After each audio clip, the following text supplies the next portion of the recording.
ಓಂ ಹ್ರೀಂ ಭೈರವಿ ಕ್ಲಾಂ ಹ್ರೀಂ ಸ್ವಾಹ. ನಮಸ್ಕಾರ.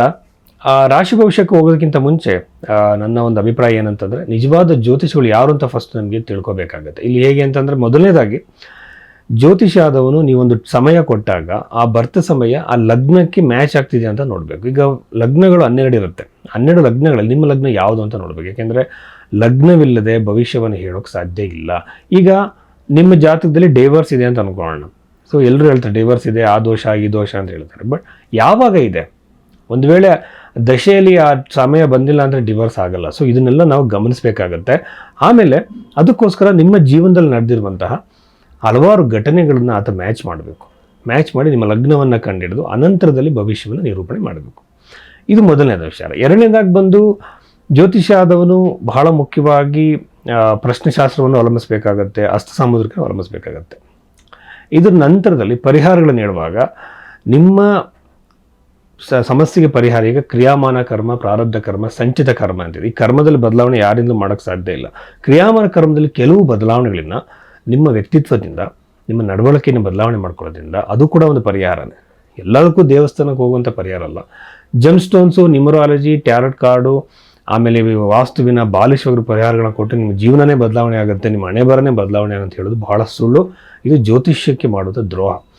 ಇಲ್ಲಿ ಪರಾಶರ ಮಹರ್ಷಿ ಬೃಹತ್ ಪರಾಶರ ವರಶಾಸ್ತ್ರದಲ್ಲಿ ಕೊಟ್ಟಿರುವಂಥ ಪರಿಹಾರಗಳು ದಾನ ಮತ್ತು ಮಂತ್ರ ಜಪಗಳನ್ನು ಮಾಡೋದ್ರಿಂದ ಸ್ವಲ್ಪ ಪ್ರಮಾಣದಲ್ಲಿ ಹಣೆ ಬರಹ ಬದಲಾವಣೆ ಆಗ್ಬೋದು. ಅಂದರೆ ಆ ಕರ್ಮದಲ್ಲಿ ಬದಲಾವಣೆ, ಆ ಘಟನೆಗಳಲ್ಲೂ ಬದಲಾವಣೆ ಆಗ್ಬೋದು. ಅದಕ್ಕೆ ಒಂದು ನಿಷ್ಠೆ ಇರಬೇಕಾಗತ್ತೆ. ತಾನು ಫಸ್ಟು ಧಾರ್ಮಿಕವಾಗಿ ಪ್ಲಸ್ ನೈತಿಕವಾಗಿ ಸರಿ ಇರಬೇಕಾಗತ್ತೆ. ಸುಮ್ಮನೆ ಯಾವುದೋ ಪೂಜೆ ಪರಿಹಾರ ಮಾಡಿ ಕೆಟ್ಟ ಕೆಲಸಗಳು ಮಾಡಿದ್ರೆ ಅದು ಒಳ್ಳೆಯದಾಗಲ್ಲ.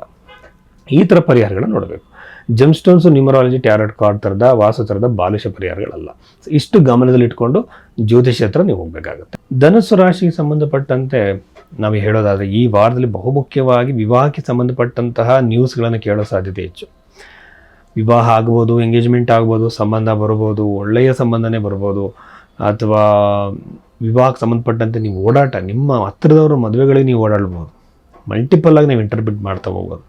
ಒಂದು ವಿವಾಹಕ್ಕೆ ಸಂಬಂಧಪಟ್ಟಂತೆ ಶುಭ ಸಮಾಚಾರ ಆ ಒಂದು ವಾತಾವರಣದಲ್ಲಿ ಇರೋ ಸಾಧ್ಯತೆ ಹೆಚ್ಚಾಗಿದೆ. ಸೊ ವಿವಾಹದ ಯೋಗ ಹೆಚ್ಚಾಗಿದೆ ಅಂತ ಹೇಳ್ಬೋದು. ಬಟ್ ನಿಮ್ಮ ಜಾತಕದಲ್ಲೂ ಕೂಡ ವಿವಾಹದ ಯೋಗ ಕ್ರಿಯೇಟ್ ಆಗಿ ದಶೆಯಲ್ಲೂ ಕೂಡ ನಿಮಗೆ ವಿವಾಹದ ಯೋಗ ಬಂದಿದೆ ಅಂದ್ಕೊಳ್ಳಿ, ಖಂಡಿತವಾಗಲೂ ಸಹ ನಿಮಗೆ ವಿವಾಹ ಆಗುತ್ತೆ.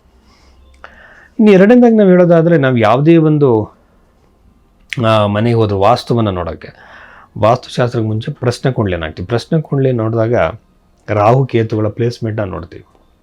ಅಲ್ಲಿ ಆ ಕೇತು ರಾಹು ಗ್ರಹಗಳ ಒಂದು ಪ್ಲೇಸ್ಮೆಂಟ್ ನೋಡಿ ಈ ಮನೇಲಿ ಇಂಥ ಜಾಗದಲ್ಲಿ ಪ್ರಾಬ್ಲಮ್ ಇದೆ ಅಂತ ನಾವು ಹೇಳ್ಬೋದು. ಅದನ್ನು ಸರಿಪಡಿಸ್ಕೋಬೋದು. ಈ ರೀತಿಯಲ್ಲಿ ನಾವು ನಿಮ್ಮ ರಾಶಿಯಲ್ಲಿ ಅದನ್ನು ಅಪ್ಲೈ ಮಾಡಿದಾಗ ರಾಹು ಬಂದು 3ನೇ ಮನೆಯಲ್ಲಿರುವಂಥದ್ದು ಅಣ್ಣ ತಮ್ಮನ ಮಧ್ಯೆ ಕಿರಿಕಿರಿ ಉಂಟಾಗೋದು. ಇದು ಇನ್ನೂ ನಿಮಗೆ ಸುಮಾರು 1 ವರ್ಷದ ಮೇಲೆ ರಾಹು ಅದೇ ಮನೇಲಿ ಇರೋದರಿಂದ ಆ ಫಲ ಒಂದೇ.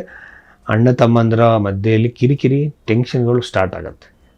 ನಮಗಿಂತ ಚಿಕ್ಕವರು ಅಂತಂದರೆ ಒಂದೊಂದು ಸಲ ನಾವು ಅದು ಯಾವ್ದಾದ್ರು ಕಂಪ್ನಿಲಿ ಕೆಲಸ ಮಾಡ್ತಿರ್ತೀವಿ, ಅಲ್ಲಿ ನಮಗಿಂತ ಚಿಕ್ಕ ಕೊಲೀಗ್ಸ್ ಇರ್ತಾರೆ, ಅವರಿಂದಲೂ ಕೂಡ ನಮಗೆ ನೋವು, ಟೆನ್ಷನ್ಗಳು ಉಂಟಾಗೋ ಸಾಧ್ಯತೆ ಇರುತ್ತೆ. ಇನ್ನು ಬಿಸ್ನೆಸ್ಗಳನ್ನ ಮಾಡುವಂಥವ್ರಿಗೆ ಇದು ಅಷ್ಟು ಒಳ್ಳೆಯ ಕಾಲ ಅಲ್ಲ. ನಿಮಗೆ ಕಿರಿಕಿರಿಗಳು ಕ್ರಿಯೇಟ್ ಆಗುತ್ತೆ, ಟೆನ್ಷನ್ಗಳು ಕ್ರಿಯೇಟ್ ಆಗುತ್ತೆ. ಈಗ ನಾನು ಮುಂಚೆ ಹೇಳ್ದಂಗೆ ಶನಿಗ್ರಹ 4ನೇ ಮನೆ ಇರೋದು ಧನುಸು ರಾಶಿಯಿಂದ 100% ನಾವು ಪ್ರಶ್ನೆ ಚಾರ್ಟಲ್ಲೂ ಅದು ಬಂದರೆ ಖಂಡಿತ ಕುಟುಂಬದಲ್ಲಿ ಕಲಹಗಳು, ಕಿರಿಕಿರಿಗಳಾಗುತ್ತೆ. ಇದು ಮುಖ್ಯವಾಗಿರುವಂಥದ್ದು. ಆಮೇಲೆ ನವಮ ಭಾವದಲ್ಲಿರುವಂಥ ಕೇತು ಗ್ರಹ 2 ವಿಚಾರಗಳಿಗೆ ಕಾರಣ ಆಗ್ತಾನೆ. ಒಂದು, ಈ ವಾರದಲ್ಲಿ ಒಂದು ದೂರ ಪ್ರಯಾಣ ಮಾಡ್ಬೋದು. ಕೆಲವರು ವಿದೇಶದ ಜಾಬಿಗೆ ಟ್ರೈ ಮಾಡ್ತಿರ್ತಾರೆ, ಅವ್ರಿಗೆ ಉತ್ತಮ. ವಿದೇಶದ ಜೊತೆ ಕನೆಕ್ಟೆಡ್ ಆಗಿ ಯಾವುದೋ ಬಿಸ್ನೆಸ್ ಮಾಡ್ತಿರ್ತಾರೆ, ಅವ್ರಿಗೂ ಕೂಡ ಉತ್ತಮವಾಗಿರುತ್ತೆ. ಒಂದು ನವಮ ಭಾವದಲ್ಲಿರೋ ಕೇತು ಒಂದೊಂದು ಸಲ ತಂದೆಯ ಜೊತೆ ಮುನಿಸು ಕಿರಿಕಿರಿಗಳನ್ನ ಕ್ರಿಯೇಟ್ ಮಾಡುತ್ತೆ. ತಂದೆ ಅಂದರೆ ತಂದೆಯ ಸ್ಥಾನದಲ್ಲಿರುವಂತಹ ಬಾಸ್ ಆಗಿರ್ಬೋದು, ಇನ್ನೊಬ್ಬರು ದೊಡ್ಡವರಾಗಿರ್ಬೋದು, ಅವ್ರ ಮಧ್ಯೆ ನಿಮಗೆ ಮುನಿಸು ಕಿರಿಕಿರಿಗಳು ಕ್ರಿಯೇಟ್ ಆಗ್ಬೋದು. ಇದನ್ನೆಲ್ಲ ನೀವು ಸರಿ ಮಾಡ್ಕೋಬೇಕು. ಯೂಶ್ವಲ್ ಆಗಿ ಧನುಸು ರಾಶಿಲಿ ಹುಟ್ಟಿದಂಥವ್ರು ಬಹಳ ಸಾತ್ವಿಕ ಸ್ವಭಾವದವರಾಗಿರ್ತಾರೆ ನಾನು ನೋಡಿದಾಗ. ಯಾಕಂದ್ರೆ ಗುರುಗ್ರಹದ ಒಂದು ಅಧಿಪತ್ಯ ಅದಕ್ಕೆ ಇರೋದ್ರಿಂದ ಸಾತ್ವಿಕ ನೇಚರವರಾಗಿರ್ತಾರೆ ಅವರು.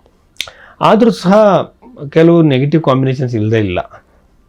ಸೊ ಇದ್ರ ಜೊತೆಯಲ್ಲಿ ನಾವು ಇನ್ನೂ ನೋಡಬೇಕಾಗಿರುವಂಥದ್ದು, ಸಣ್ಣ ಸಣ್ಣ ವ್ಯಾಪಾರಿಗಳು, ಬಿಸ್ನೆಸ್ ಮಾಡೋರಿಗೆ ಬಹಳ ಒಂದು ಮಟ್ಟದ ಅನುಕೂಲ ಸಾಧ್ಯ ಆಗುತ್ತೆ, ಲಾಭ ಆಗ್ಬೋದು. ಸಡನ್ನಾಗಿ ಏನು ದೊಡ್ಡ ಮಟ್ಟಕ್ಕಿನ ಬಿಸ್ನೆಸ್ ಬೆಳೆಯಲ್ಲ, ಒಂದು ತಕ್ಕ ಮಟ್ಟಿಗಿನ ಲಾಭವನ್ನು ನೋಡ್ಬೋದು.